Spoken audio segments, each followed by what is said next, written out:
Thomas began to regain consciousness, but couldn't understand where he was, in this world or the next. There was something in his mouth that prevented him from swallowing. His eyes felt like they were filled with sand, and his eyelids were so heavy that they could hardly open. Bright light shone into his eyes, and everything around him was white. Maybe I'm already dead and in paradise, the man thought to himself. Everything is so quiet. But then, why can't I wake up? And I don't feel my body at all. Suddenly, he saw a young girl leaning over him asking, "How do you feel? Can you hear me? Blink if yes." Thomas managed not only to blink but also to murmur something like, "Yes." The girl clicked something and people around him began to fuss, pulling out the tube from his mouth and turning off the sensors that covered his entire body. The man breathed a sigh of relief and thought, "Phew, so I'm alive." A grey-haired doctor in a funny cap came in, examined the patient and smiled. "Well, Thomas, everything is going according to plan, and you have awakened." The operation was more than successful, although it lasted 6 hours. There were many concerns, as in such cases, the risk of rejection of a foreign organ is very high. But you were lucky. The donor's heart took root in you as if it were your own. It's hard to believe such success. Consider today your 2nd birthday. Now you will live for another 100 years. The man weakly smiled and thanked the doctor for his golden hands and asked about his donor. "Unfortunately, I have no right to divulge such confidential information," answered the doctor. "And don't ask me such questions again. It's not ethical. Be glad that you survived. Now everything will go well. You still have a period of rehabilitation, but meanwhile, you rest. I'll come and see you later." Thomas put his hand on his chest and listened. His new heart was beating like his own.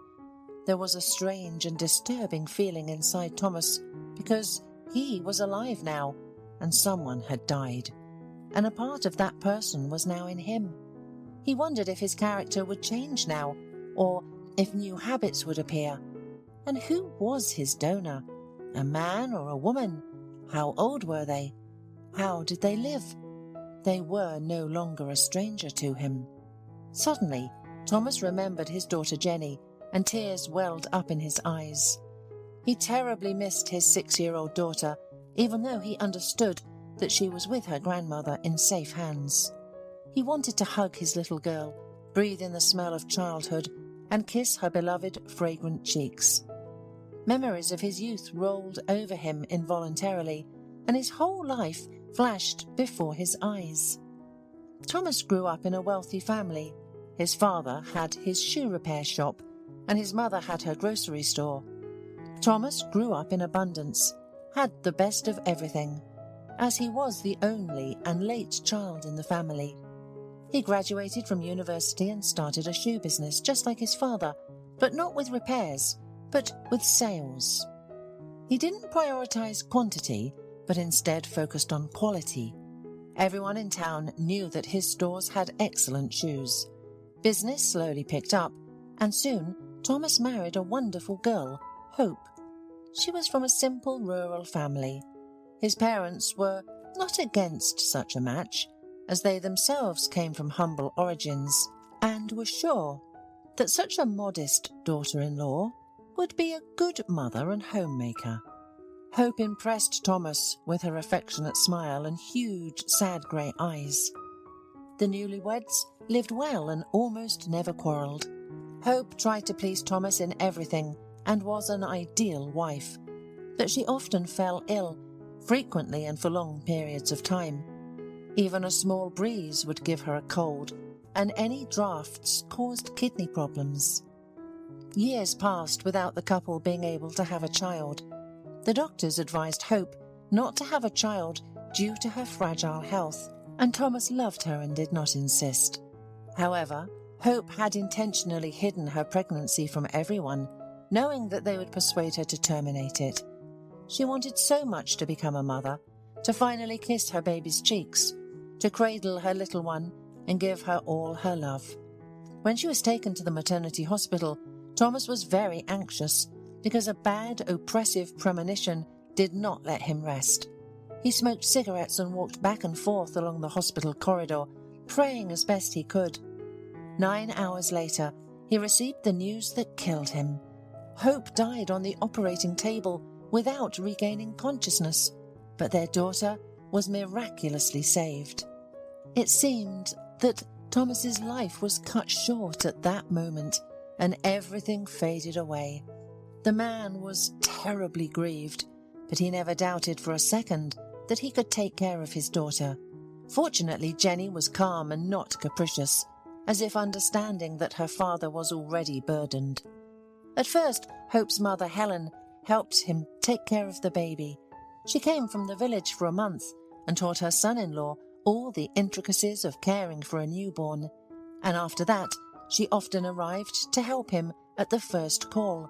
She was a good woman, no doubt about it. Now Jenny was 6 years old. Thomas had been complaining about his heart for the last 2 years. Sometimes he had a sharp pain or a rapid heartbeat. He had shortness of breath, and performing basic household chores became difficult. One day things became so bad that he was taken to the hospital by ambulance. During an examination, it was discovered that he had inoperable complications with his heart and that he needed an urgent heart transplant. However, the search for a suitable donor often dragged on for months or even years, and many died before the operation could take place. No amount of money in the world could help. Additionally, the business required attention, and Thomas couldn't prioritize. But a month ago, he was hospitalized again and called Helen, who immediately took Jenny to her village, as there was no one else to leave her with. Thomas's condition worsened, and even IVs and supporting medications could not save him. And then a true miracle happened. He was informed that a donor who was a suitable match had been found, and that he was being prepared for emergency surgery. Now that he had regained consciousness, he will live. Everything is still ahead. That other person will never open their eyes again, and only their heart beats and beats, as if constantly reminding of this. Upon discharge, Thomas approached the doctor again and tried to find out the identity of the donor, but he was refused and scolded. "Why do you make us commit a crime? It is not allowed to disclose, and that's it." However, this idea firmly settled in Thomas's head and did not let him rest day or night. First of all, when he arrived at his mansion, Thomas called his mother-in-law to make sure that his daughter was okay and talked to her on the phone for a long time. The girl was eager to come home. "Daddy, how good it is that you have recovered. When will you come for me? I missed you so much, and I want to go home. Grandma is good, of course, but home is still better." The man could barely hold back his tears and persuaded his daughter, "Wait a little longer, my little one. Listen to your granny and help her with the household chores. I will get better soon and come to you right away. Agreed? I miss you so much, my little kitten." Then the calls from work began. While Thomas was sick, his deputy, Hugh Flynn, was responsible for the company. He was a good professional, no doubt about it, but not an excellent person. Paul, the leading specialist in procurement, started telling Thomas what had happened in his absence. "I'm glad you're feeling better, and I'm looking forward to when you're back at the company.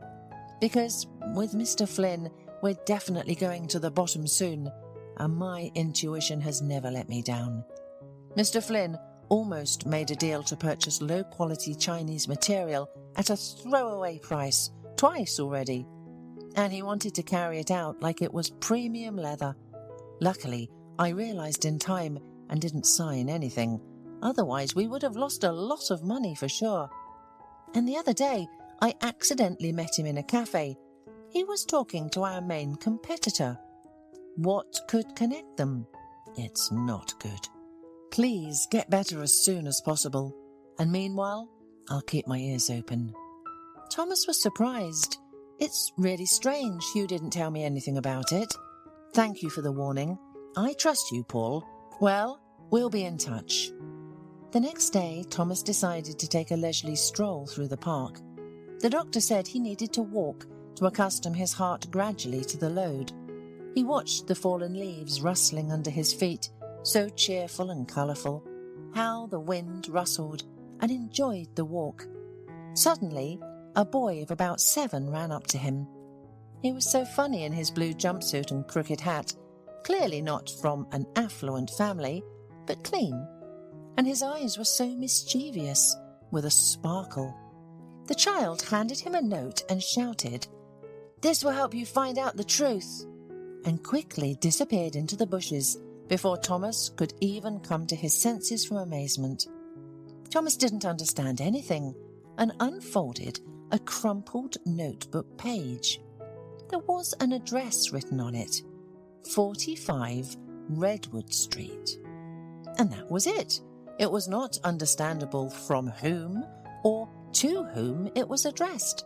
But something about the little boy seemed familiar to Thomas, though he didn't understand why. His heart raced as he made his way to the address, not quite sure why he was going there. The house was small but well kept, with a barking dog in the yard. Thomas knocked on the door, feeling terribly awkward about what he was going to say.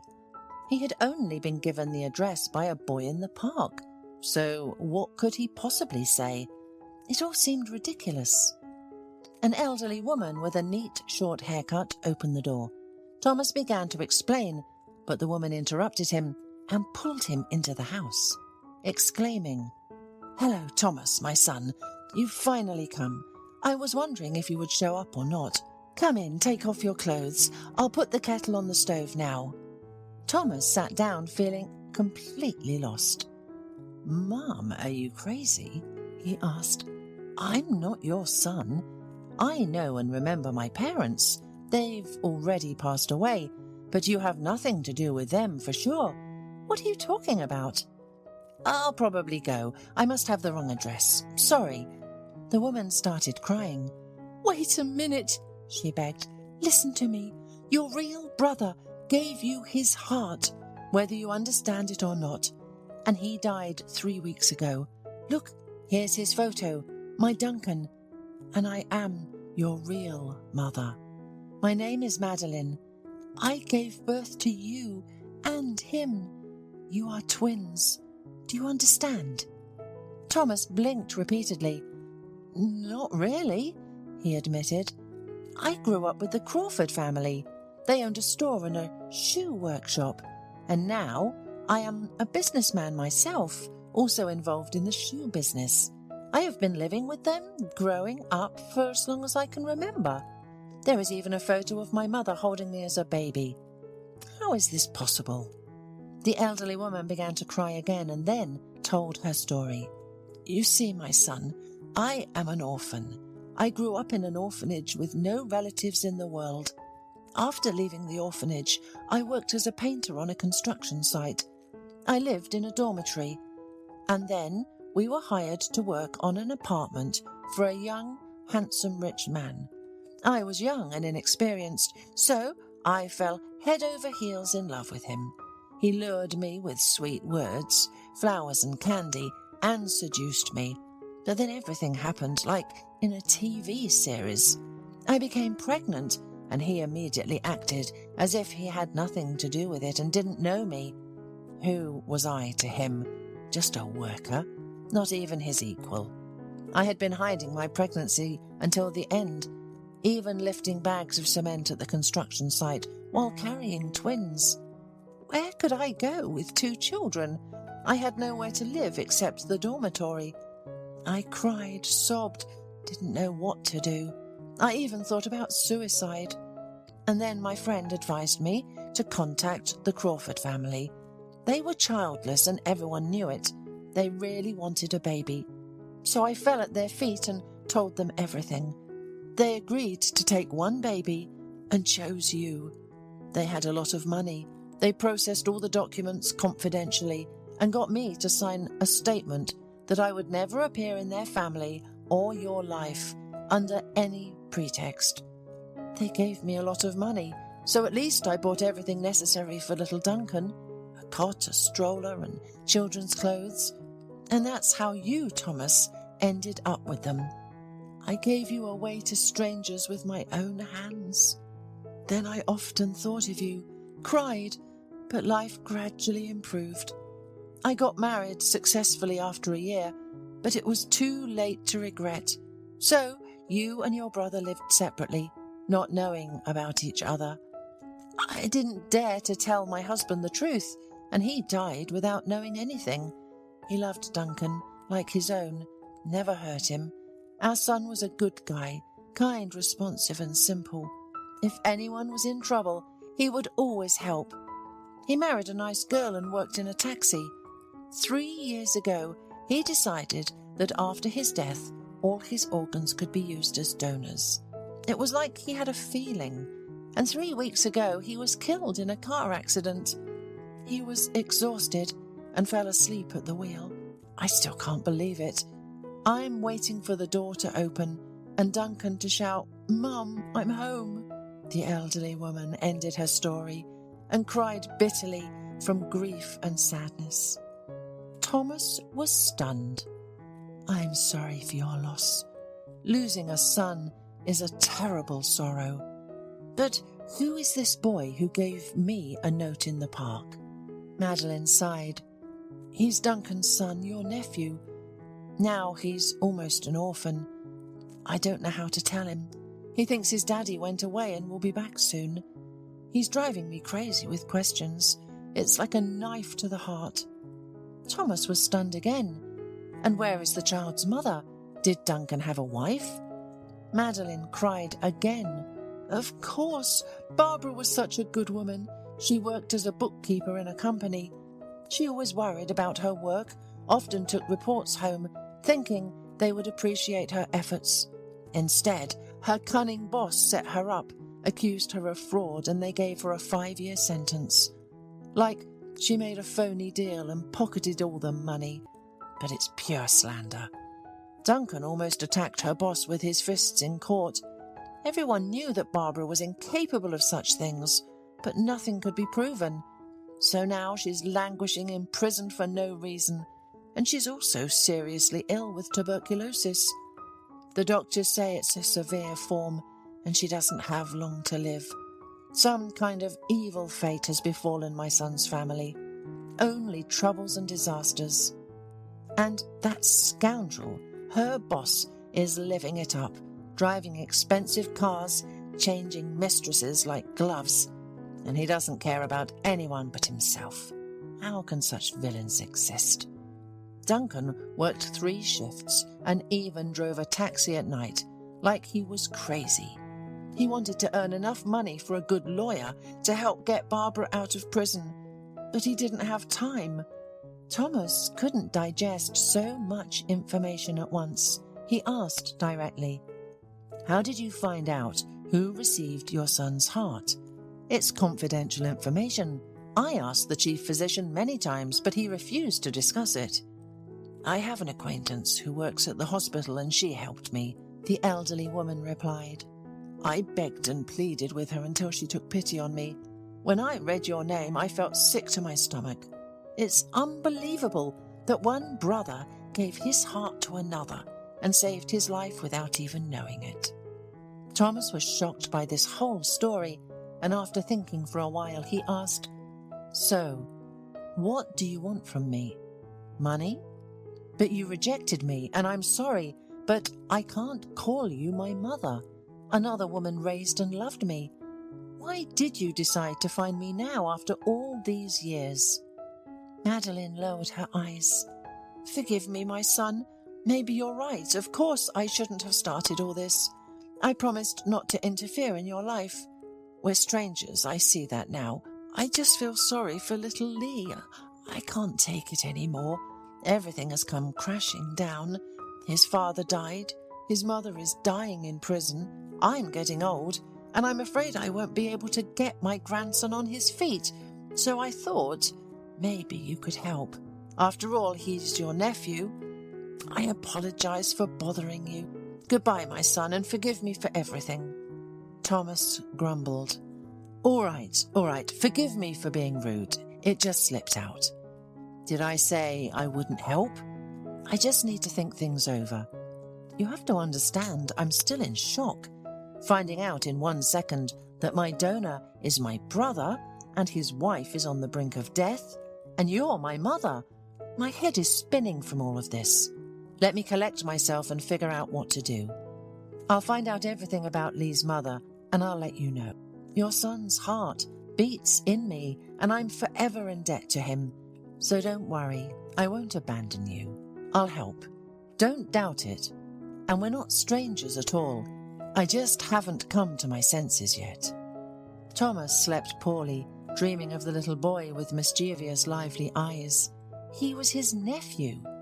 What would happen to him now? His grandmother was already old, and everything was unclear with his mother. It's a pity about the boy. I should find out everything tomorrow, not to delay matters. It's strange that my life changed so dramatically after the operation. So many relatives appeared at once. And my mother. Thomas's head was spinning. But now it was clear why the heart had taken root so well. It was almost his own. Oh, Duncan, thank you, brother. Thomas used all his connections and managed to get Barbara's case reviewed. Despite his wild weakness, he went to her company and started questioning her colleagues. He spoke with the new accountant, with the secretary. People like that always know and see more than all the other employees. By paying money, Thomas managed to obtain reports and papers for the period when Barbara allegedly committed fraud. He took them to a handwriting expert who conducted an independent examination, which revealed that someone had skillfully forged Barbara's signature on those very documents. And the secretary revealed that a certain Hugh Flynn had just at that time pulled off a big illegal deal and claimed that he suspected nothing, and only a cunning accountant had organized it all to get rich. Thomas was in shock. This was his deputy. It turned out that Hugh was succeeding on all fronts. Now it became clear to Thomas why Hugh could afford such a luxurious car of the latest model, and even his own yacht. Even he, Thomas, couldn't afford that, since he returned most of the profits to circulation. In a couple of days after speaking with his mother, Thomas found the investigator, the most meticulous to details and incorruptible, and soon the gears started turning. The case was reviewed, and Barbara was found innocent. All charges were dropped and she was released. But it was too late. Barbara was almost dying, and they immediately transferred her from the prison hospital to the intensive care unit of the TB dispensary. Although the best doctors took care of her, nothing could be done anymore. Tuberculosis had completely affected her lungs, and she coughed up blood almost every half hour. Barbara could hardly get up and had a fever. Thomas was not allowed to see her because the disease is extremely contagious, but they handed him her farewell note. Thomas brought it to Madeline. Fortunately, Lee was at school. They sat in the kitchen, unfolded the sheet with trembling hands, and began to read. Thomas, I don't know you personally, but I've heard that it was you who took care of and did all the impossible, freeing me from prison. It's a pity it's too late, but still I am immensely grateful to you for ensuring that my son will not grow up with the stigma of a convict mother. Because I am not guilty of anything. It was all done by Mr. Flynn. He supervised our company, and I became only a pawn and a change coin in their dishonest game. I swear on my son's health, I didn't sign anything. I'm not crazy. It's all a forgery. I repeated this 100 times in court, but it was like they didn't hear me. I wish these people to experience everything I went through in these walls in their own skin. And you, Thomas, I beg you, on my knees, I implore you, don't leave your nephew and my little son. My mother-in-law is an excellent woman, but she is already old. It will be very difficult for her to raise her grandson alone. After all, my Duncan is not in this world either. One thing comforts me. We will see each other soon with him there in heaven. Bury me next to my husband. It's critical to me. Lee, Mummy loves you very much. You should always remember that. Listen to Grandma and Uncle Thomas. They are your closest and dearest, and I will watch over you and take care of you from heaven. I hug you so much, my sweetest baby. They both wept. Madeline sobbed, and Thomas swallowed his tears silently. Why is everything so unfair in life? Whispered Thomas finally. Why can't anything be done? Why should Lee be left alone without a mother who loves him so much? Just like my daughter, Jenny. Why do children have to suffer so much? Madeline asked quietly, Do you have a daughter? You didn't mention her, son. Would you mind if we meet her? She's with my mother-in-law in the village, Thomas replied. I took her there when things got terrible for me. I'll have to pick her up soon because she misses me so much. My wife died during childbirth, so it's just me and my daughter. She's the most important thing in my life. Why should I be against communication? We're a family after all. The next day, Barbara died in the hospital. Thomas ensured that the woman had a dignified farewell. Madeline insisted that Lee should be told about his mother's death, but Thomas strongly disagreed. This is wrong. Give your grandson the opportunity to say goodbye to his mother. He needs to understand and accept this. Otherwise, he won't forgive either of us for this betrayal and lie. And he needs to be told about his father's death. I don't know how to do it, but it needs to be done. After all, parents won't come back or be resurrected, and the child will live with false hopes. And can you imagine how he'll feel later when he finds out he was fooled and lied to? Softly as best he could, Thomas tried to explain to Lee what had happened. He told the child that his parents were now in heaven, like angels watching over him and loving him, but he couldn't see them. Inside, however, Thomas was breaking down, a lump in his throat, and his brother's heart beat faster in his chest, as if supporting him in this difficult conversation. But you know, Lee, I'm your real uncle, and Madeline, your grandmother, will always be there for you. You're not alone. We're together, understand? You need to be a man, be strong, hold on, but now, cry. Sit next to your mummy. That's what you need to do. Later, when you grow up, you'll remember this sad moment as the most important in your life. Besides, I have a daughter, Jenny. She also lost her mummy, and she misses her too. But together we cope, and you will too. Come here, my little nephew. Let me hug you. The boy trustingly snuggled up to Thomas, and it warmed his heart as if he had hugged his own son. The child cried bitterly and sat quietly by his mother's coffin for a long time, telling her something as if she could hear him. Meanwhile, Thomas had already decided that he would take Lee home with him. He felt a tremendous responsibility for the boy's fate. A week after Barbara's funeral, Thomas went to the village for his daughter. Jenny, seeing her father, immediately wanted to jump on his neck. But Thomas just groaned and sat down, kissing, hugging, and stroking her curly, long locks. In the village, Jenny looked like a mischievous little boy, in ridiculous pants and an oversized jacket, all dirty, but happy and tanned. The man laughed heartedly and said, "My dear daughter, you look like a chimney sweep.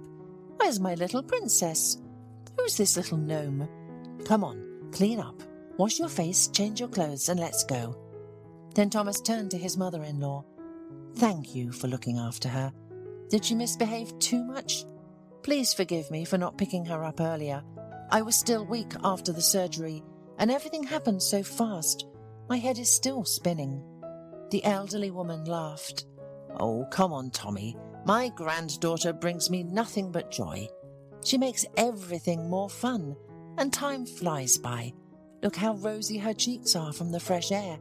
You brought her to me from the city like a wilted flower, but she's shining. We get along well. She's a good girl, clever. How about you? Thank God everything ended well.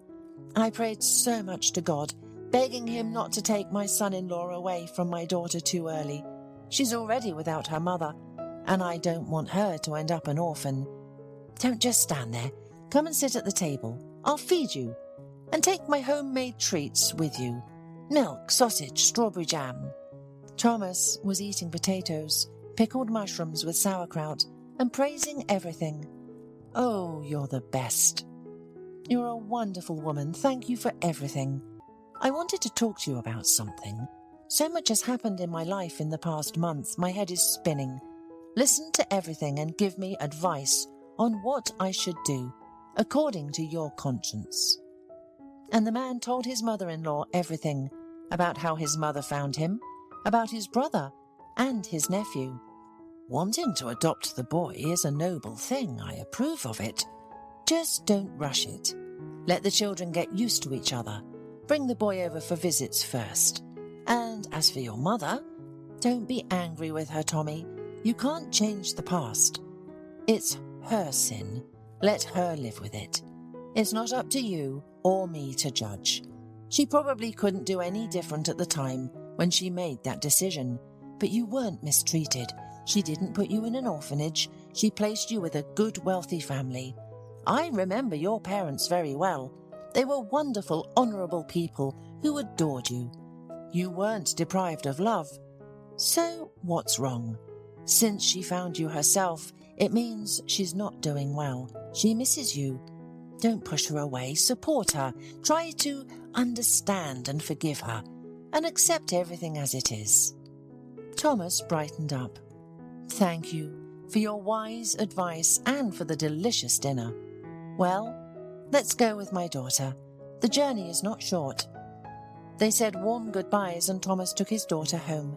Jenny was happy, chattering all the way and entertaining her father with stories about her adventures in the village. A few days later, Thomas invited Lee and his grandmother to visit his home. He was worried about how Jenny would react to the boy, if she would be jealous, and his nephew might feel uncomfortable in a strange house. The man prepared carefully, bought and cooked a turkey in the oven, and prepared gifts and sweets for the children. At first the little boy was a little shy, but Jenny quickly cheered him up. The kids became friends and began enthusiastically assembling jigsaw puzzles, racing around the house, and playing hide-and-seek. For the first time since the funeral, Lee must have been laughing, and he was at least a little oblivious. Thomas breathed a sigh of relief. While the children were having fun, the man had a long and quiet conversation with his real mother. She told him about his brother, how he grew up, how he met his first love, and how he was looking forward to seeing his son in the world. Thomas showed his mother his childhood photos and photos of his wife. He expressed how bad he felt without her, and how hard it was to bring up his daughter alone. No matter how you look at it, the girl still lacked a mother's hand and motherly caress. Towards the end of the evening, the owner of the house decided to delight the children with a surprise. He shouted, "Kids, come here. I have a surprise for you. Here, I'm giving you both roller skates, and I suggest that on Sunday we go to the park to learn to skate." There was a squeal of joy, and Jenny and Lee rushed to unpack the gifts. The happiness was boundless. Madeline just threw up her hands. "Thomas, it's such an expensive gift. Thank you. You will spoil my grandson, and then what will I do with him on my pension?" "You won't have to raise Lee on your own," answered Thomas. "I was thinking, why don't you come and live with me for good? What's the point of being lonely together? It'll be more fun for me and Jenny, and it would be easier for me. I am always at work, and before I had to get out and hire a nanny for a few hours, so that my daughter was not alone at home until I returned. This way, you'll look after her. So think about my offer until the weekend, okay?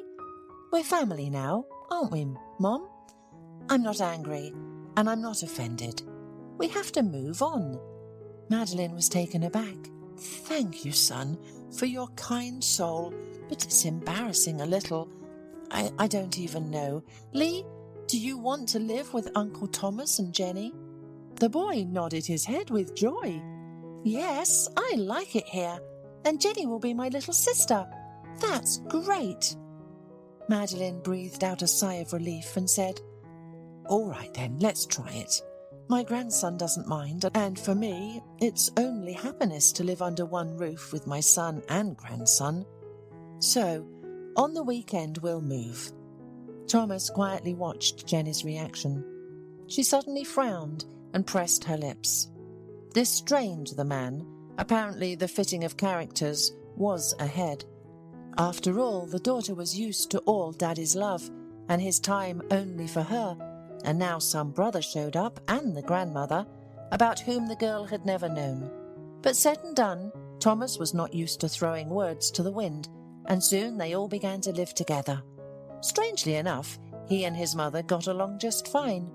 Apparently there was still a kindred thread between them, however thin and invisible, which tied them together. But the kids often fought. Jenny was very jealous of Lee for his father. As soon as he climbed into the arms of Thomas, she immediately climbed up there hysterically. She followed Thomas, not giving Lee any chance to capture her father's attention. Then the girl began to share the toys into yours and mine. Lee became sad again, feeling left out. The situation was heating up, and then Thomas decided to take drastic measures. Jenny was a stubborn and jealous girl, but she was also very responsive and honest. Thomas knew this about her, and one day he took both kids by the hand and said, Get in the car. Today will be a sad but essential day for both of you. It's time to grow up. Let's go. He said it so sternly that the kids fell silent and didn't say a word the whole way. They arrived at the cemetery. Thomas brought both children to his wife's grave and began, Look, Lee, Jenny's mum and my wife are buried here. Now tell me, daughter, are you happy without your mum? Don't you want her to be nearby to hug and caress you? It's sad when everyone in school has a mum but you don't, right? I'm right, aren't I? Jenny lowered her head. Yes, Dad, it's true. Even though I love you very much, more than anything in the world, I miss my mummy. Lee was watching everything silently and with obvious confusion. Meanwhile, Thomas said to the children, Get back in the car. This isn't all yet. Don't ask anything. You'll understand everything soon. The man drove the children to another cemetery. They got out and he brought them to the fresh graves of Barbara and Duncan. He spoke sternly to his daughter. Here, Jenny, is where Lee's mum and dad are buried. His parents died just a month ago. You have me, but Lee doesn't have anyone. Do you understand? You behave stupidly and cruelly when you throw tantrums and get jealous. Think about how your brother feels, and remember, you two are siblings. You must always stick together no matter what happens. Support, love, and respect each other. I love you both equally and will always be there for you. Now I am one dad for both of you. Clear?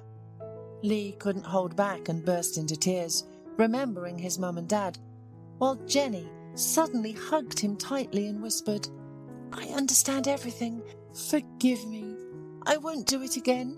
Now we have everything in common. Toys, books. Dad says he loves us equally.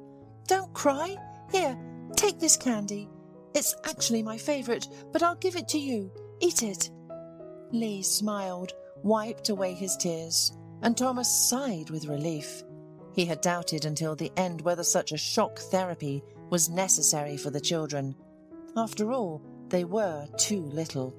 But at that moment he realized it was not in vain. The man smiled and said, Well, kids, let's say goodbye to our loved ones and let them rest in peace. I suggest we cheer up a bit. Go feed the ducks at the pond. Take a walk and eat ice cream. Who's in?" The kids were happy and hurried to leave the cemetery because it was so sad and even scary there. "Just don't tell Grandma about where we were," Thomas added. "Let's not upset her. Let it be our secret. And about the ice cream too, because someone's throat hurt recently."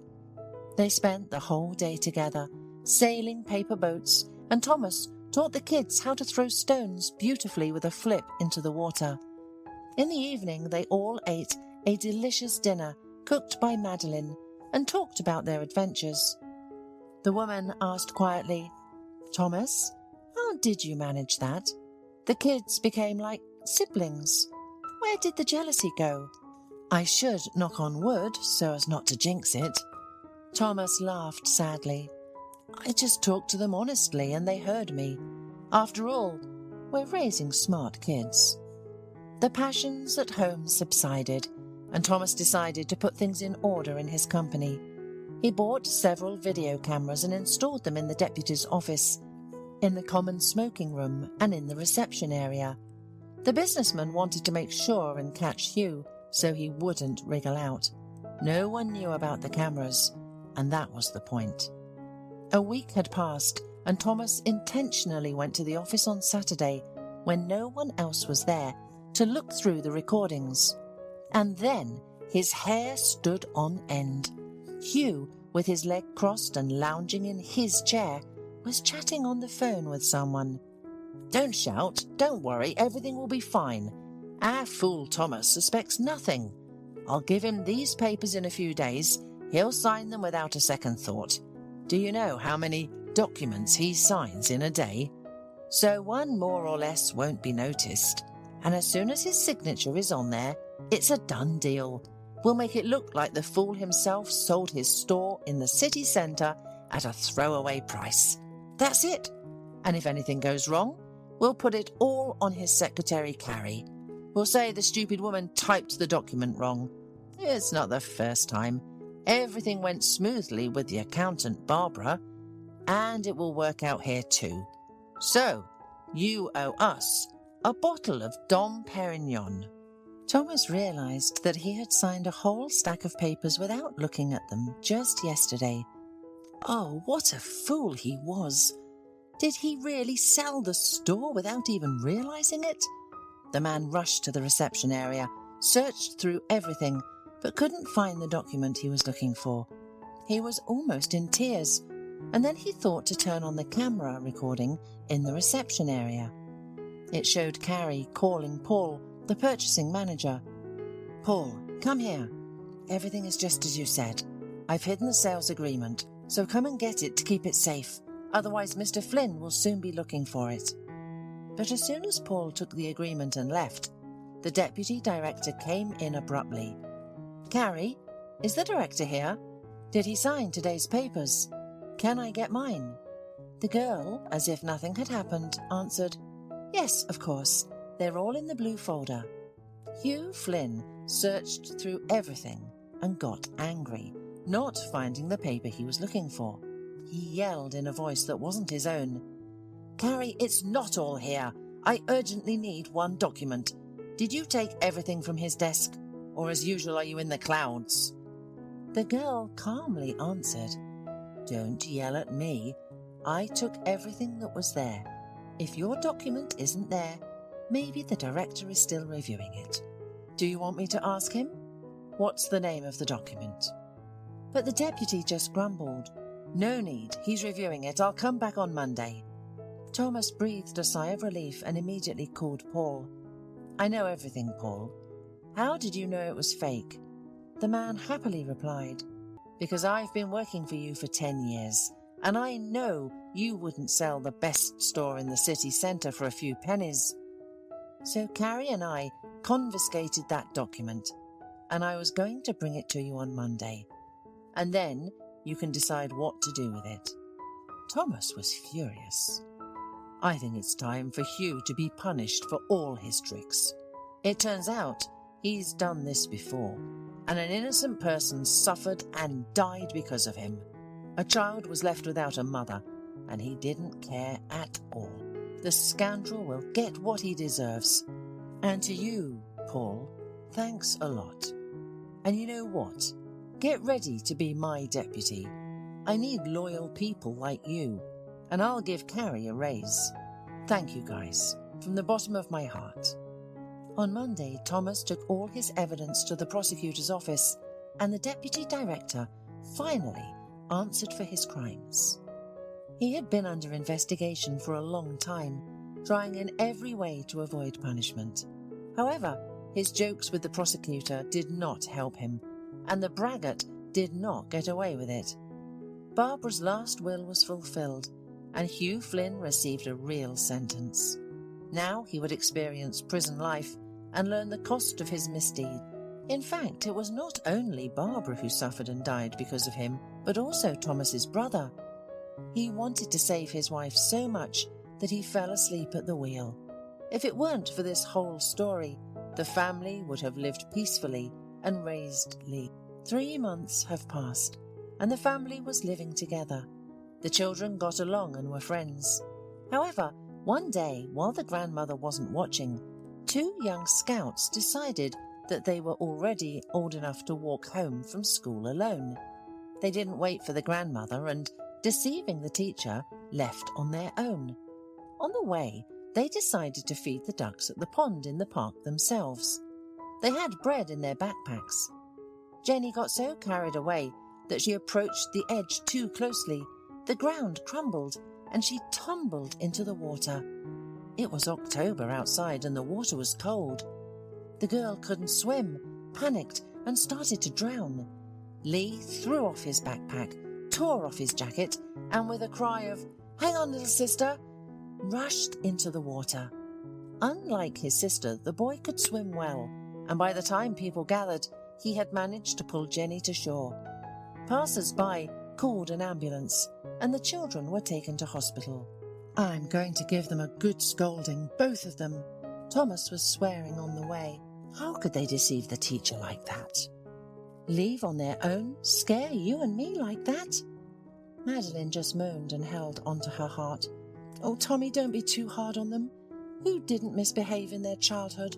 Just a little scolding for prevention." Jenny was sitting with Lee in the hospital pyjamas, and they were whispering about something.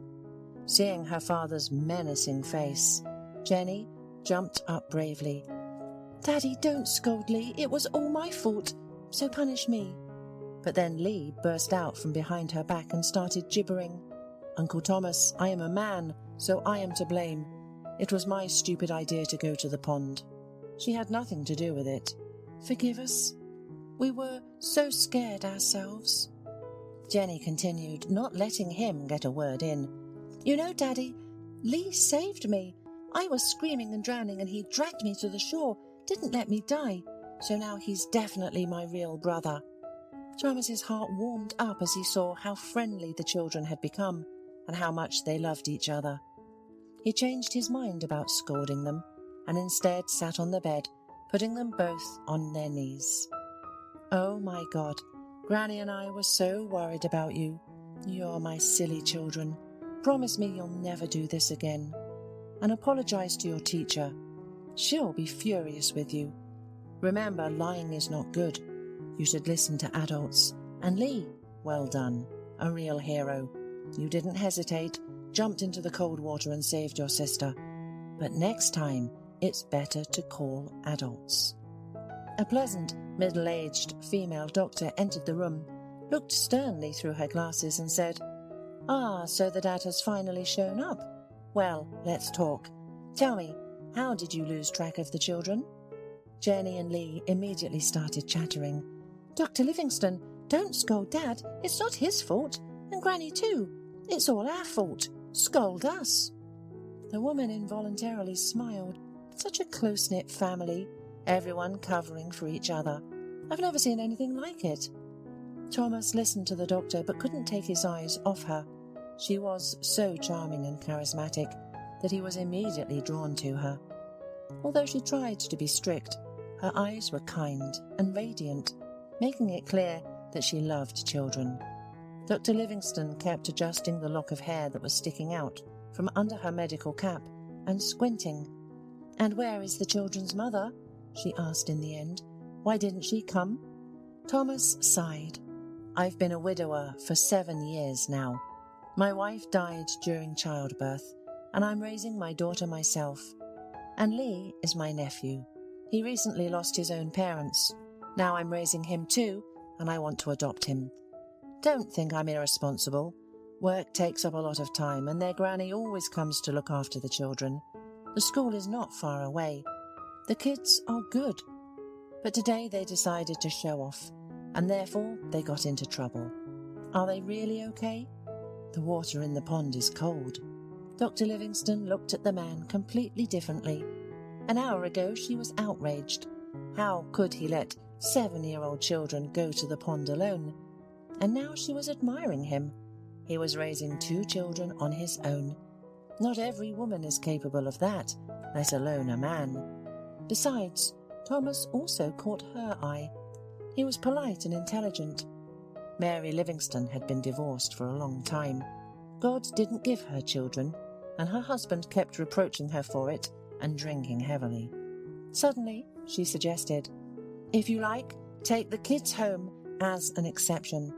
I've examined them and they're fine, and tomorrow I'll drop by to you on my way home and listen to their lungs one more time just in case." Thomas smiled broadly.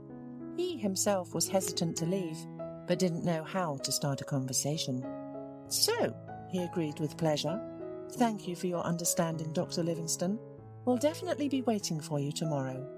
The next day, Thomas cancelled all his appointments, didn't go to work, and spent the whole day in the kitchen. The children stayed home too. Dr. Livingston arrived close to 5 o'clock. Thomas greeted her with chatter and bustle. "Good afternoon, please come in. We just finished cooking some chicken stew. Would you like to have lunch with us? You look so beautiful." Dr. Livingston blushed, as no one had complimented her in years. "Thank you. I won't refuse. I've been on my feet all day and haven't even had a poppy seed in my mouth. Well, where are my patients? I'll go examine them." Jenny and Lee were happy to see the doctor. They immediately liked this pleasant, smiling woman. She exuded calmness and kindness. Everything was fine with the children. Everyone sat down to eat, and Mary enjoyed the delicious stew. "Thomas, you're outstanding.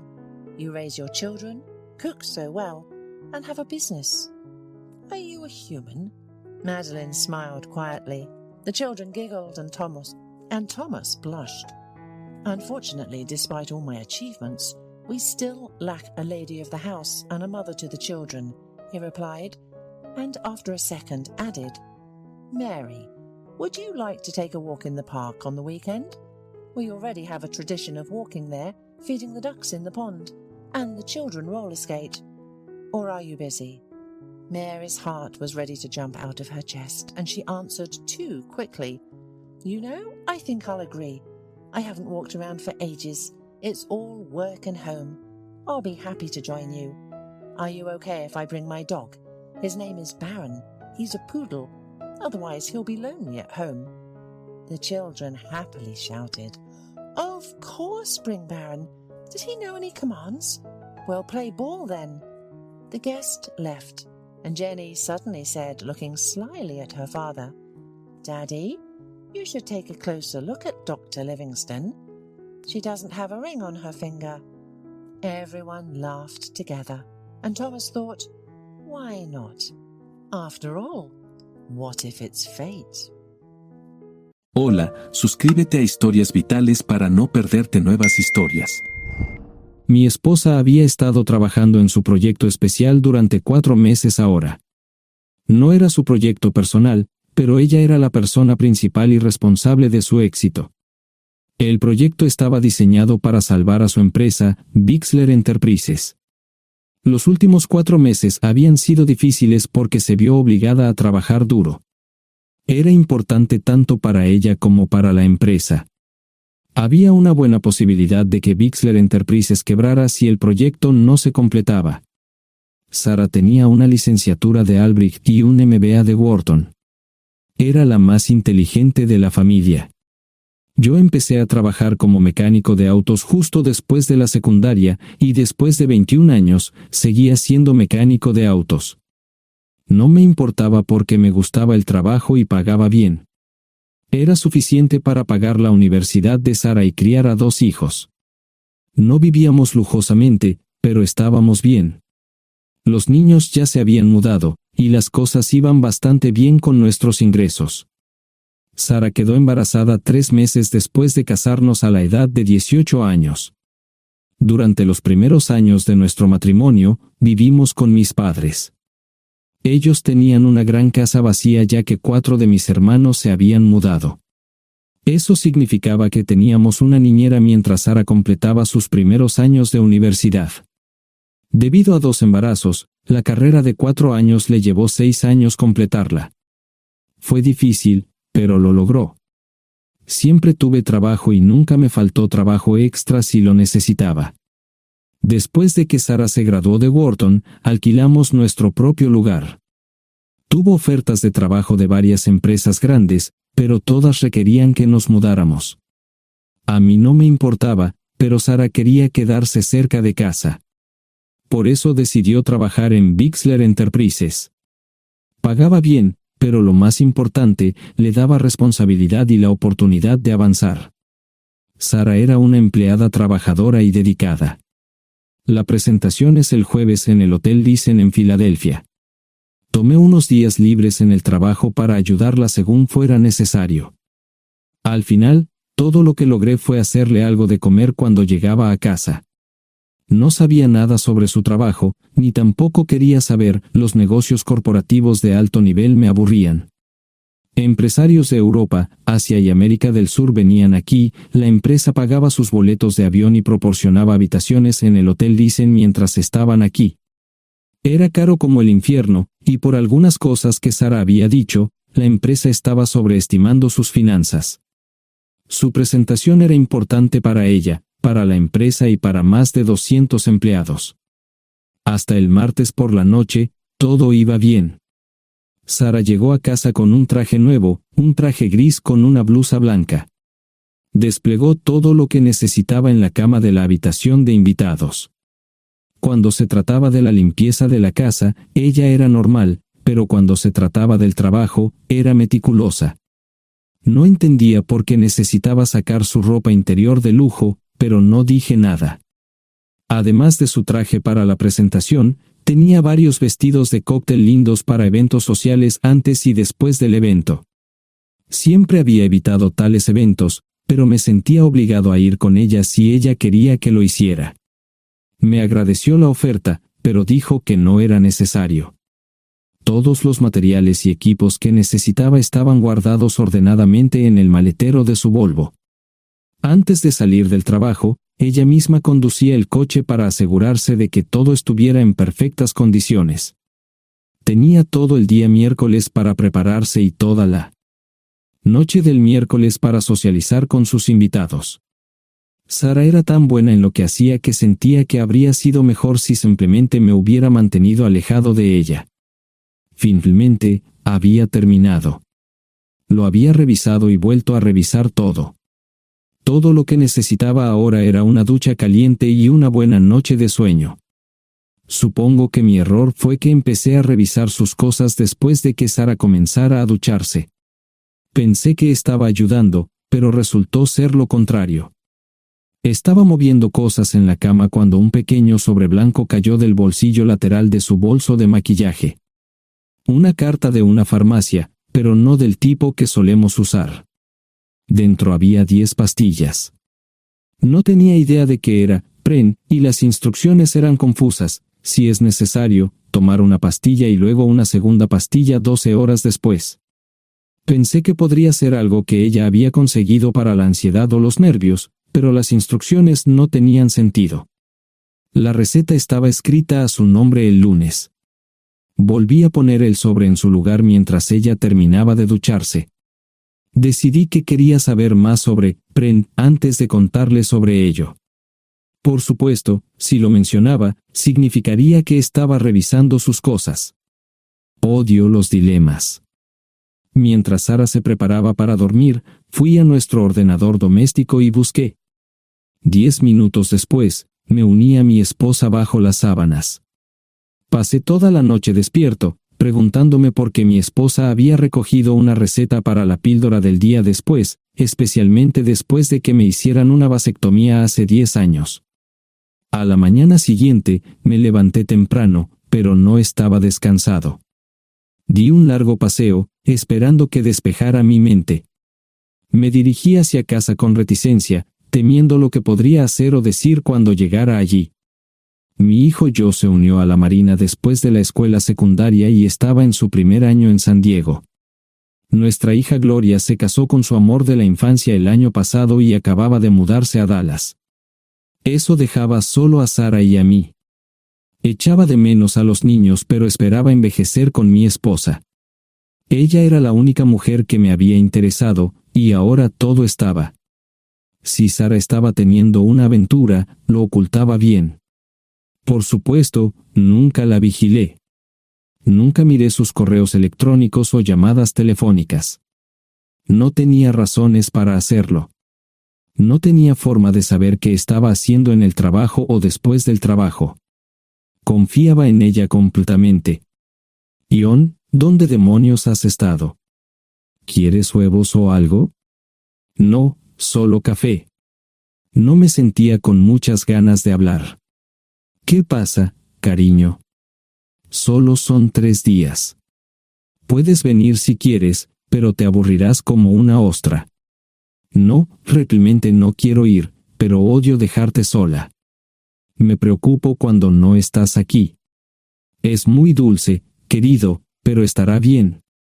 No voy a salir del hotel en todo este tiempo.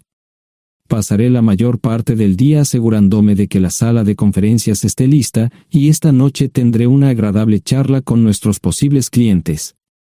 Mañana, probablemente ni siquiera tendré la oportunidad de ir al baño. Llegaré a casa lo más temprano posible el viernes. Te prometo un gran fin de semana si sabes a lo que me refiero. Todo eso suena bien, pero no puedes culparme por preocuparme. Soy un mecánico de autos, y tengo una esposa hermosa y exitosa. A veces tengo la sensación de que estás menos interesada en mejorar nuestra situación familiar que en avanzar en tu carrera. Detente, maldita sea, Ion. Siempre he respetado lo que haces para ganarte la vida y nunca he insinuado lo contrario. Criaste a 2 grandes niños y me pusiste a través de la universidad. Eres un gran esposo, un gran padre y un buen proveedor, y nunca olvides eso. Terminé mi café mientras ella recogía la mesa. ¿Quieres que te llame? No, no es una buena idea. Tendré el móvil apagado, y voy a apagar el teléfono de la habitación por la noche para poder dormir. Te llamaré siempre que pueda. La ayudé a cargar el coche, era tan meticulosa con eso como con todo lo demás. Trabajando, le llevaría 3 horas llegar al Hotel Dicen. Me quedé en el porche y la vi marcharse. No me molesté en preguntarle por las pastillas. Pasé el resto de la mañana en el porche. No recuerdo haberme preocupado tanto como ahora. Me sentía pequeño e insignificante. Me sentía fuera de mi liga. Era un tipo de pueblo con un trabajo mediocre y una esposa exitosa. Era una combinación equivocada. Debería haberlo notado antes. Me sentía estúpido. El mejor traje que tenía era una chaqueta azul y un par de pantalones. Al menos tenía algunas corbatas, aunque tenían 10 años de antigüedad. Acababa de terminar de vestirme cuando sonó el teléfono fijo. Oye, cariño, solo quería avisarte de que llegué bien. ¿Tuviste un buen viaje? Supongo que el tráfico no estaba demasiado denso. Estuvo bien. Te llamaré esta noche. Ahora tengo que irme. Estoy en la habitación 714, Sara. Puedo estar en casa de mis padres o en la de mis hermanos esta noche si quieres llamarme a mi móvil. De acuerdo. Suena el teléfono móvil. Te quiero, tengo que irme. Me tomé mi tiempo para llegar a Filadelfia. No fui directo al Dicen, Primero me detuve y compré un filete con queso. Prometía hacer una larga noche. No estaba seguro de qué iba a hacer. Estacioné en el garaje del hotel y simplemente esperé. Tarde o temprano, tenía que entrar en el hotel. Simplemente no podía decidir cuándo hacerlo. El sonido de mi teléfono celular me ayudó a tomar mi decisión. Ion, solo quería avisarte de que todo se ha arreglado. Ahora voy a bajar para encontrarme con algunas personas y cenar. No olvidaste nada, ¿verdad? No, todo está bien. Tengo todo en mi habitación para mañana. ¿Necesitas algo? No, Ion, relájate. Voy a apagar mi teléfono. Te llamaré mañana por la mañana. ¿De acuerdo? Ríe, diviértete. No es divertido, Ion, es trabajo. No parecía estar demasiado fuera de lugar. El vestíbulo, el restaurante y las salas de conferencias estaban llenos de gente, así que pude pasar desapercibido. Había un folleto pequeño y bonito que mostraba el diseño de todas las habitaciones del hotel. Me paseé por las diferentes habitaciones y me detuve en las paredes, mirando alrededor entre la multitud. No tenía ni idea de qué haría si Sara me veía. Lo averiguaría si y cuando eso sucediera. Encontré un tablero de eventos que enumeraba todas las habitaciones que estaban siendo utilizadas por los diversos grupos. Bixler Enterprises no tenía habitaciones disponibles para el miércoles por la noche. Esto me pareció interesante. Sara había dicho que no iba a salir del hotel, pero ahora no estaba tan seguro de eso. Había 3 comedores, familiar, informal y de alta cocina. A Sara no le gustaba mucho cenar con niños, así que fui primero al comedor informal. Solo me llevó 5 minutos asegurarme de que no estaba allí. Tuve mejor suerte en el salón gourmet, era una acogedora mesita encajada en la esquina, el tipo de mesa que la gente reserva para tener un encuentro privado. Sara llevaba un vestido de cóctel negro con un escote pronunciado y perlas, se veía elegante y su acompañante parecía apreciarlo. Conocía a algunas personas con las que trabajaba Sara, y él no era una de ellas. Me resultaba familiar, pero no había forma de que pudiera recordarlo. Había muchas sillas libres, así que no tuve problemas para cruzar la sala. Había velas y pequeños candelabros de cristal en las mesas. Apagué la mía y le dije al camarero que me molestaba por el glaucoma. Pedí el plato de pollo de siempre y me acomodé. El camarero me sirvió el café por tercera vez. Disculpe, el tipo en la mesa de enfrente me parece muy familiar. ¿Sabes quién es? Sí, ese es Malcolm Eugene Foote. Es miembro del Consejo Municipal, se espera que se postule para el Congreso en los próximos años. ¿Es esa su esposa con él? Es muy bonita. No, esta es la primera vez que la veo. Siempre usa esa mesa para señoras especiales, si me entiende. Simplemente le sonreí y pedí la cuenta. Nunca había visto a Sara tan sensual con un hombre antes. Parecía captar cada palabra que decía, como si fuera Dios o algo así. No estaban haciendo nada inapropiado, pero tampoco era platónico ni profesional. Cuando me fui, estaban terminando su segunda botella de vino. Ahora entendía por qué se había llevado su lencería elegante. Me acomodé en una esquina del vestíbulo para que no me vieran. 10 minutos después, salieron del restaurante. Ella le tomaba la mano mientras caminaban por el vestíbulo hacia el ascensor. Observé cuidadosamente los indicadores de piso. Que el ascensor se detuviera en el tercer piso era una buena señal, significaba que no lo había llevado a su habitación. Era una mala señal cuando el ascensor no llegaba al 7º piso, significaba que ella fue a su habitación. Por si acaso me equivocaba en algo, me senté en el vestíbulo y observé el ascensor durante 1 hora. La gente entraba y salía, pero Sara no estaba entre ellos. Saqué mi maleta vacía del coche y me dirigí al mostrador de recepción. Aunque podía demostrar que era su esposo, me costó trabajo conseguir una tarjeta llave. Se dieron después de llamar a la habitación, pero nadie respondió.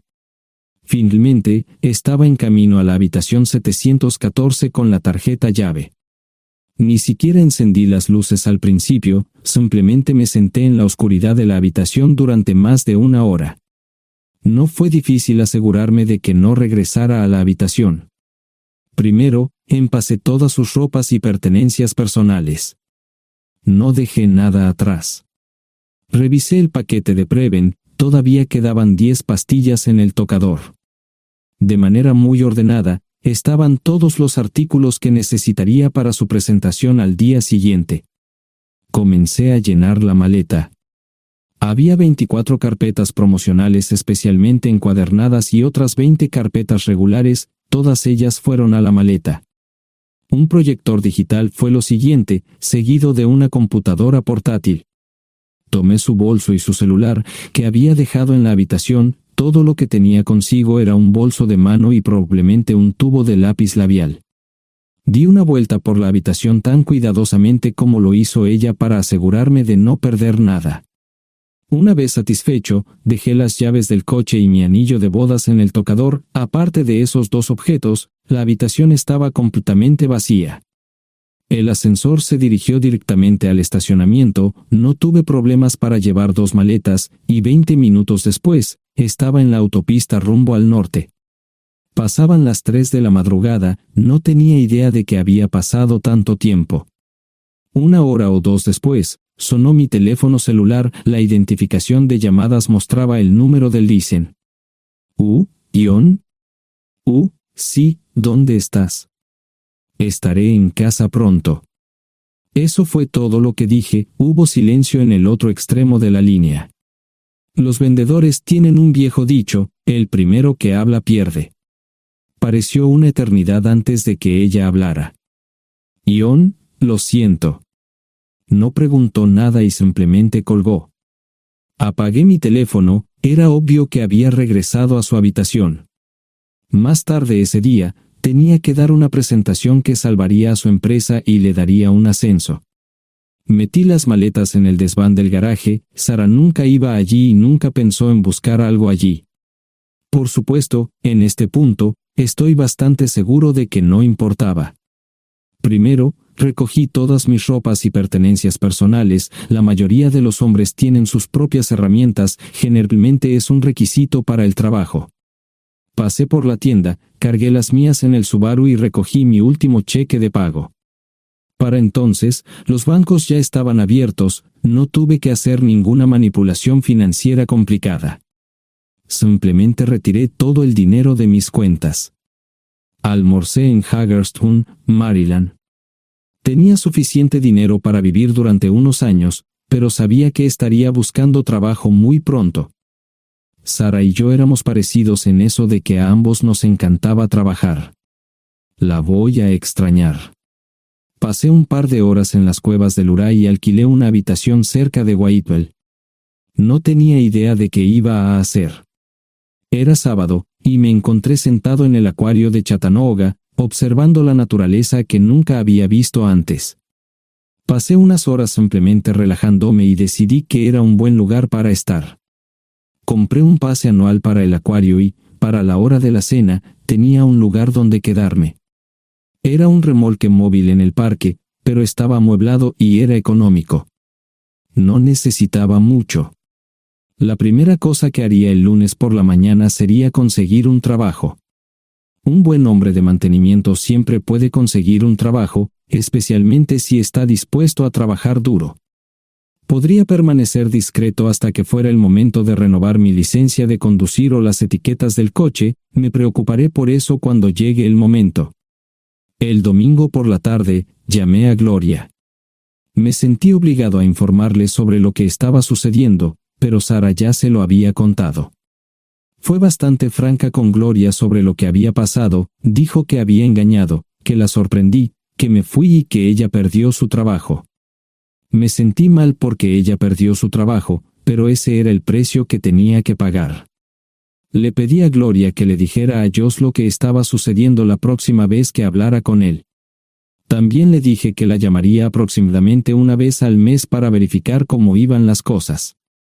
No le dije dónde estaba. Para el mediodía del día siguiente, tenía un trabajo. En realidad, estaba a poca distancia del parque de remolques, con el Waffle House a mitad de camino. ¿Qué más podría querer un hombre?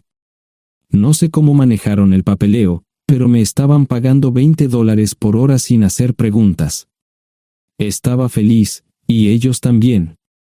Ni siquiera tendría que tocar el dinero que traje conmigo. Unos 2 meses después, Gloria me informó que Sara se había mudado de la casa y estaba viviendo con sus padres. Gloria no sabía nada más, pero estaba feliz de que estuviera estable y le estuviera yendo bien. Josh me llamó desde San Diego solo para informarme que iba a hacer un crucero. Era técnico en aviónica en un portaaviones, intentó explicar qué hacía exactamente, pero estaba más allá de mi comprensión. Nunca supe mucho sobre cosas técnicas. Ambos tuvieron cuidado de no decir nada malo sobre su madre, aprecié eso. Después de eso, todo siguió como siempre. Comencé a hablar con Gloria al menos semanalmente, Josh y yo comenzamos a enviar correos electrónicos regularmente. Gloria hablaba regularmente con Sara, pero decía muy poco sobre lo que estaba haciendo o dónde estaba. Nunca presenté la solicitud de divorcio, y parece que Sara tampoco lo hizo. Tengo una licencia de conducir de Tennessee y las etiquetas en el Subaru. Comencé a frecuentar un bar local un par de veces al mes y tuve encuentros casuales, 2 mujeres se alternaban como mis compañeras nocturnas regulares. No buscaban compromisos, y yo tampoco, parecía funcionar bien para todos nosotros. La vida era buena. Eso fue hace mucho tiempo, y gradualmente olvidé a Sara. Con el tiempo, el Subaru comenzó a darme problemas, había olvidado cuánto tiempo había pasado. Tenía más de 200,000 millas. Estaba reflexionando sobre esto con una jarra de cerveza un día cuando me di cuenta de que habían pasado casi 5 años desde que me fui de casa. Mantuve un contacto cercano con ambos hijos, Gloria ya tenía 2 hijos propios en este momento y quería que los visitara. Josh casi se casó con una mujer tailandesa, pero en el último momento, se negó. Por lo general, trabajaba 6 días a la semana y usaba el domingo para recuperarme del sábado por la noche, no había ninguna buena razón para que alguien llamara a la puerta de mi remolque a las 6 de la mañana de un viernes. Su grosería fue recompensada por un hombre medio desnudo abriendo la puerta, los calzoncillos del día son repugnantes, y la dama en la puerta, juzgando por la expresión en su rostro, estuvo de acuerdo conmigo. Ella apartó la mirada, pero su compañero no parecía impresionado. Norm habría usado pantalones, pero en un momento como este, los invitados me molestaron. Estamos buscando a John Terrell. No los conozco. Me llamo David Simmons, y esta es mi esposa Mara. Tenemos un problema y esperamos que nos puedas ayudar. Lo siento mucho, no trabajo a altas horas de la noche. Si necesitan algo relacionado con su auto, tendrán que ir a la tienda. Esto provocó varias miradas en blanco y finalmente una respuesta. No tiene nada que ver con tu trabajo, es más un problema personal. ¿Podemos entrar? El interior del remolque lucía desordenado, rara vez tenía invitados, así que rara vez lo limpiaba. Incluso mis novias insistían en que fuéramos a su lugar. Hagan como en su casa, déjenme ponerme los pantalones enseguida. Al entrar en el dormitorio, dejé la puerta abierta solo para mostrarles lo hospitalario que soy.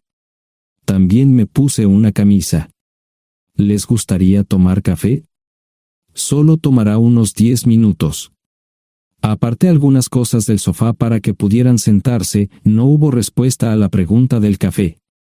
Tenemos una hija adoptiva de 4 años y otra de 2 que necesita un trasplante de médula ósea, y esperamos que nos puedas ayudar.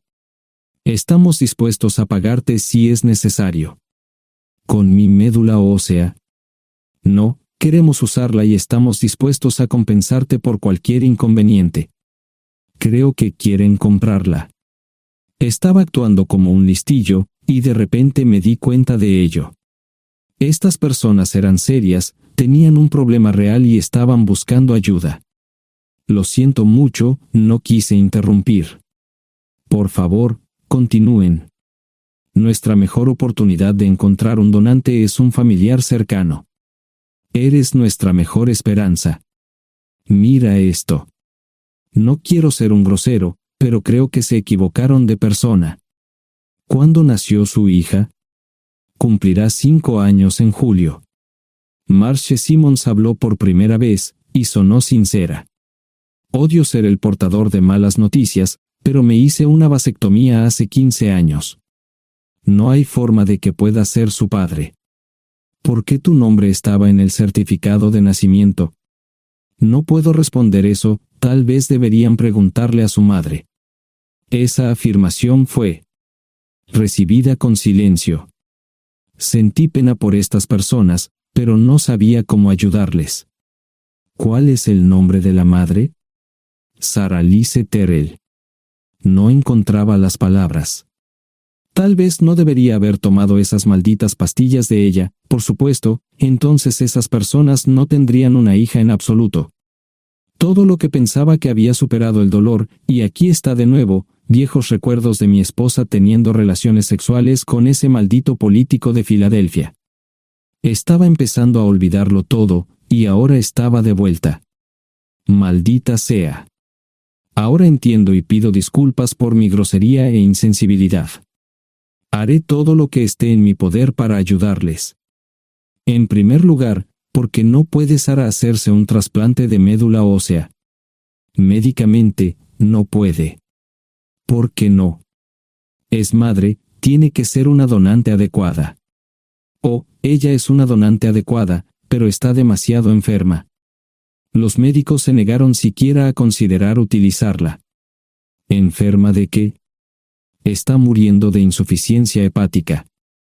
Le quedan menos de 6 meses de vida. Esto no tiene sentido.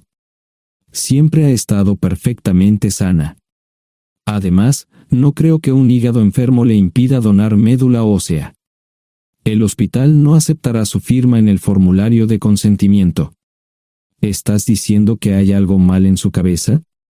Ambos me miraron en silencio, sabían la respuesta, pero no querían decirlo. En ese momento, no quería que se sintieran aún más incómodos.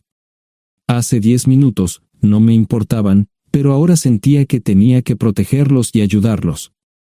¿Cómo sucedió esto? ¿Podría alguno de mis hijos ayudar? Quizás, pero pensamos que eras nuestra mejor esperanza.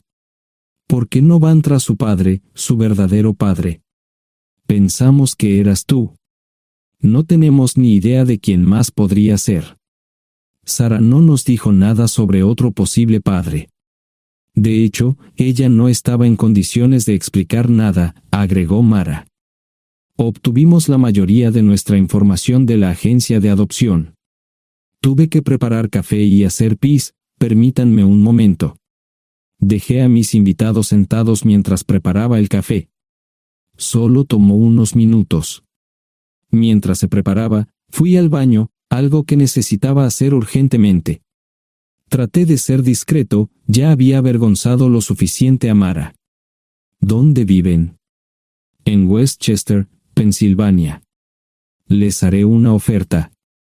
Si les digo quién es el verdadero padre de su hija, deben prometerme que lo perseguirán sin descanso hasta obtener lo que desean. ¿De qué estás hablando? El padre de su hija es un político prominente en Pensilvania. Por supuesto, negará todo y probablemente les proporcionará documentos legales para detener sus esfuerzos. Si acuerdan presionar lo suficiente para que él admita que la niña es suya, podrán avergonzarlo y obligarlo a hacerse un trasplante de médula ósea. Eso es lo que quieren, ¿verdad? Sí, claro, pero ¿cómo hacemos eso? No lo sé. Soy mecánico. Trabajo con metal para ganarme la vida. Creo que la mejor manera sería utilizar la televisión, la radio y los periódicos. Los políticos harán cualquier cosa para evitar una mala publicidad. ¿Tienen amigos que puedan ayudar? Bueno, ahora ambos estaban sonriendo. Debo haber dicho algo que les dio esperanza. Creo que podemos hacer esto. ¿Quién demonios es él? Malcolm Eugene Foote. Se postula para el Senado de los Estados Unidos. Apuesto a que hará cualquier cosa para evitar una mala publicidad. El café estaba listo, pero David y Marche no podían esperar para llegar a casa. Antes de irse, les dije cómo ponerse en contacto con Gloria y Josh en caso de que los necesitaran. Estaba seguro de que ayudarían. También les pedí que me dijeran dónde estaba Sarah. Probablemente estaría en Pensacola antes de que ellos regresaran a Westchester. Me corté el pelo y compré una camisa nueva. Sarah era una tramposa que arruinó mi vida, pero aún así quería lucir bien cuando la viera. Era otro remolque, pero esta vez era un bonito doble nuevo. Allí estaba su Volvo con una llanta desinflada y un parabrisas roto. La mujer que abrió la puerta no era Sarah, parecía que la habían empapado fuerte y la habían dejado empapada. Tenía al menos 45, tal vez 50, y debió haber tenido una vida difícil. La falta de maquillaje no ayudaba y simplemente se veía horrible. No tuve la oportunidad de abrir la boca. Caray, si no es John Terrell. Nunca esperé verte aquí. Tuve que usar la vieja línea, me estás poniendo en desventaja. Sherry Hart. Pasa, entra. ¿Quieres una cerveza? No, pero gracias. Estoy aquí para ver a Sarah. Sherry cruzó la habitación y se detuvo en el buffet del comedor. Aquí está, John. Mírala todo lo que quieras. Su mano señalaba una urna de latón que estaba en el centro del buffet vacío. Supongo que llegué demasiado tarde. No me moví, solo me quedé mirando el contenedor frente a mí. ¿Puedo tomar una cerveza ahora? Sarah se mudó a Pensacola después de dar a su bebé en adopción. Compró el remolque con el dinero que recibió de Bixler Enterprises después de que la despidieron. Tenía una participación en las ganancias, 401k, y vacaciones y días de enfermedad. Eventualmente, consiguió un trabajo en una fábrica local de prendas de vestir donde trabajaba en el departamento de envíos. Allí fue donde conoció a Sherry. Sherry alquilaba una habitación de Sarah. Cada centavo que Sarah ganaba iba para el alcohol. Empezó con vino y gradualmente pasó a bebidas más fuertes, las más baratas. Eventualmente, perdió su trabajo debido a su alcoholismo y se vio obligada a usar sus ahorros. Nunca salió con nadie ni salió a ningún lado. Sherry se quedó con ella, pagó sus servicios públicos y compró alimentos que Sarah no comía. Le llevó más de 3 años quitarse la vida. Increíblemente, ella tenía un testamento y me dejó un doble remolque y un Volvo. Sherry explicó que Sarah estaba tan angustiada por lo que había hecho que simplemente se rindió. No intentó evitar el embarazo ni siquiera terminarlo. La adopción se había arreglado meses antes de que naciera el bebé. Nunca volvió a trabajar, excepto en los trabajos clandestinos que hacía mal. Sherry dijo que Sarah no parecía tener ambición ni propósito en la vida. Sarah hablaba mucho de mí pero tenía miedo de intentar contactarme. Gloria le dio mi número, pero nunca me llamó. Era como si su aventura de una noche la hubiera lastimado más a ella que a mí. Estuve allí durante 2 semanas y luego vendí el remolque de Sherry por $1 y obtuve $3,000 por el Volvo. 2 días después, estaba en Westchester visitando a mis nuevos amigos David y Marche. Malcolm Eugene Foot resistió al principio, pero David y Marche lo presionaron hasta que cedió. Insistió en pruebas de ADN, que demostraron que era el padre. Para salvar la cara, más o menos lo obligaron a someterse a un trasplante de médula ósea, que fue exitoso. La carrera política y la vida familiar de Malcolm no dejaron una impresión favorable. Su caída en las encuestas fue tan rápida que el partido lo reemplazó por otro candidato unos meses antes de las elecciones. Su esposa solicitó el divorcio y fue muy pública al respecto. Sarah y yo estamos viajando ahora a Dallas para ver a Gloria y a mis nietos. No sé cuánto tiempo mantendré a Sarah conmigo, probablemente hasta que tenga a alguien.